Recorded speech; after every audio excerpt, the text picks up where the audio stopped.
Assalamualaikum warahmatullahi wabarakatuh.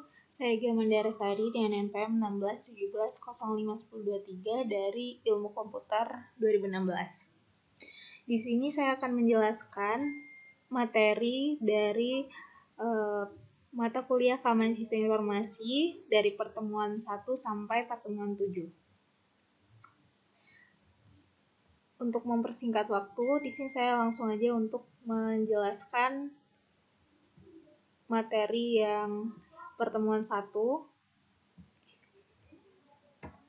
Jadi, keamanan sistem informasi itu sendiri, pengertiannya menurut Simons, keamanan informasi itu adalah bagaimana kita dapat mencegah penipuan atau mendeteksi adanya penipuan di sebuah sistem yang berbasis informasi, di mana informasinya sendiri tidak memiliki arti fisik.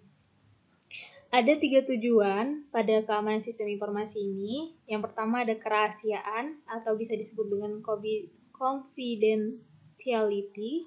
Yang kedua ada integritas atau integrity, dan yang terakhir ada ketersediaan.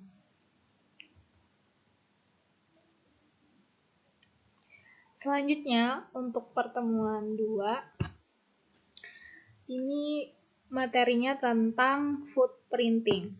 Jadi untuk footprinting ini sendiri, dia biasa dikenal sebagai pengintaian, yaitu teknik yang digunakan untuk mengumpulkan semua informasi tentang sistem komputer dan entitas milik mereka atau targetnya. Ada beberapa alat yang diketahui dalam melakukan footprinting. Yang pertama ada Nmap, Whois, yang ketiga ada NSLOOKUP, yang keempat ada Dig, yang kelima ada WhatWeb, yang keenam ada The Harvester, Sublister, POF, dan yang terakhir ada Recon. Tipe dari footprinting ini sendiri ada 2. Yang pertama ada inner footprinting dan yang kedua ada outer footprinting. Nah, kalau inner footprinting sendiri itu pencarian informasi terhadap suatu sistem, suatu situs di mana kita sudah berada dalam jaringan komputer tersebut. Sedangkan outer footprinting sendiri itu kebalikan dari inner footprinting. Jadi pencarian informasi terhadap suatu situs di mana kita tuh belum berada di dalam target jaringan komputernya. Nah, jenis informasi apa saja yang bisa kita kumpulkan dari footprinting ini? Ada beberapa jenis informasi. Yang pertama ada operating system of the target machine. Yang kedua ada firewall. Yang ketiga ada IP address, network map, security configuration of the target machine. Yang keenam ada email ID dan password. Yang ketujuh server configuration. Yang ke-8 URLs, dan yang terakhir ada VPN.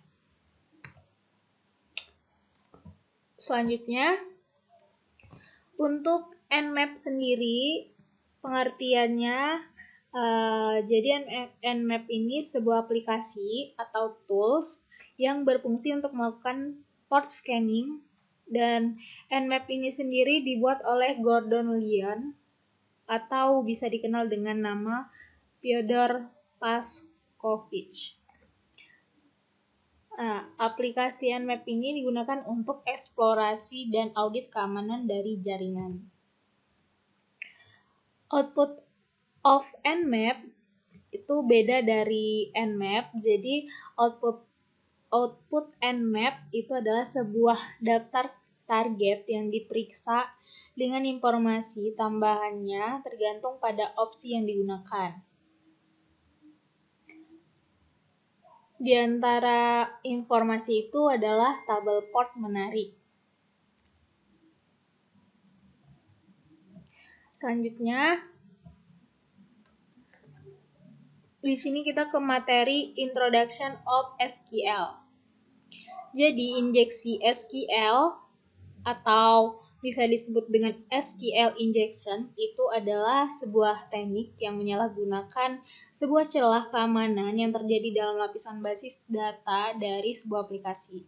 Nah, celah ini terjadi ketika inputan dari pengguna tidak difilter secara benar dari karakter-karakter pelolos bentukan string yang diinputkan dalam pernyataan SQL atau Structured Query Language, atau juga masukan pengguna tidak bertipe kuat yang karenanya dijalankan tidak sesuai dengan harapan.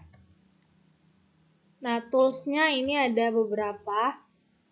Yang pertama menggunakan metode manual, dan yang kedua ada menggunakan tools. Toolsnya ini ada banyak.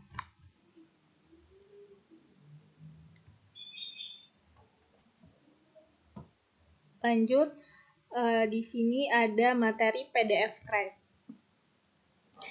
PDF Crack itu adalah alat GNU atau Linux untuk memulihkan kata sandi dan konten dari file PDF. Jadi untuk PDF yang kata sandi dan kontennya bermasalah itu bisa menggunakan PDF Crack.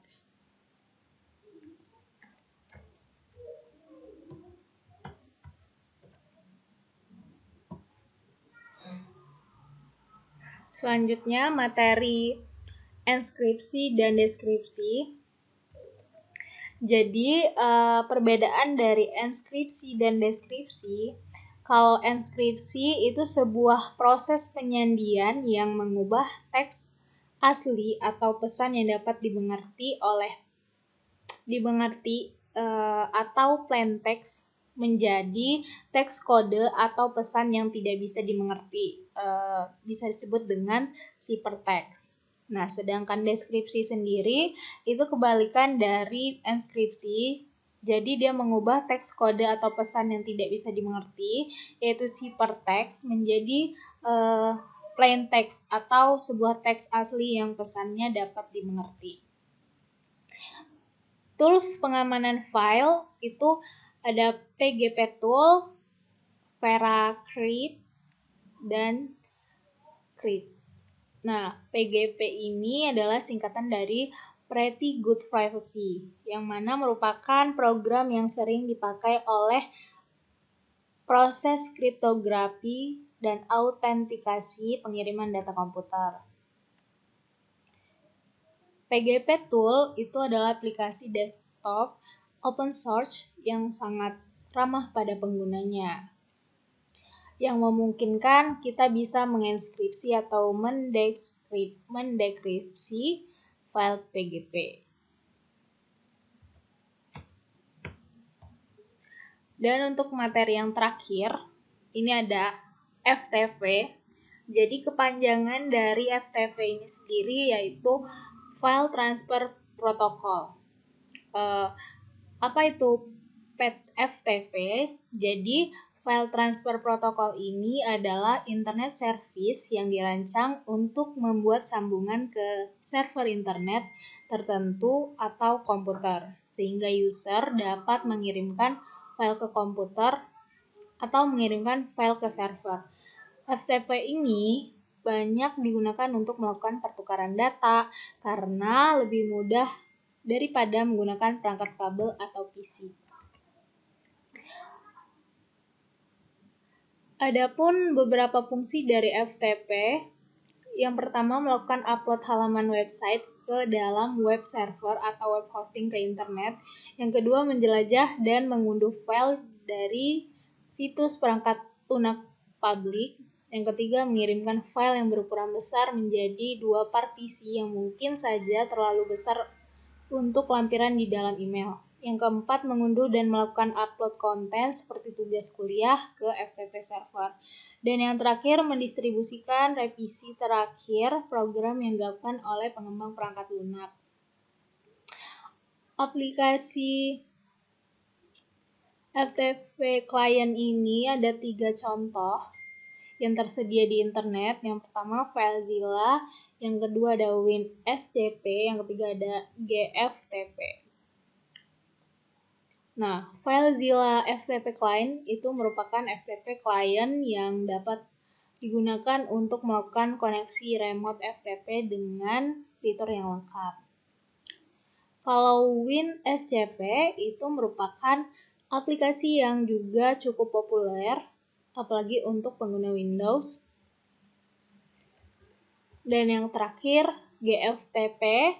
GFTP ini merupakan aplikasi FTP client yang hanya tersedia di sistem operasi Linux. Aplikasi ini adalah proyek sumber terbuka, jadi boleh dikembangkan dan dipakai oleh siapa saja. Demikian penjelasan dari saya untuk materi dari pertemuan 1 sampai dengan pertemuan 7. Apabila ada kesalahan, saya mohon maaf. Saya akhiri. Wassalamualaikum warahmatullahi wabarakatuh.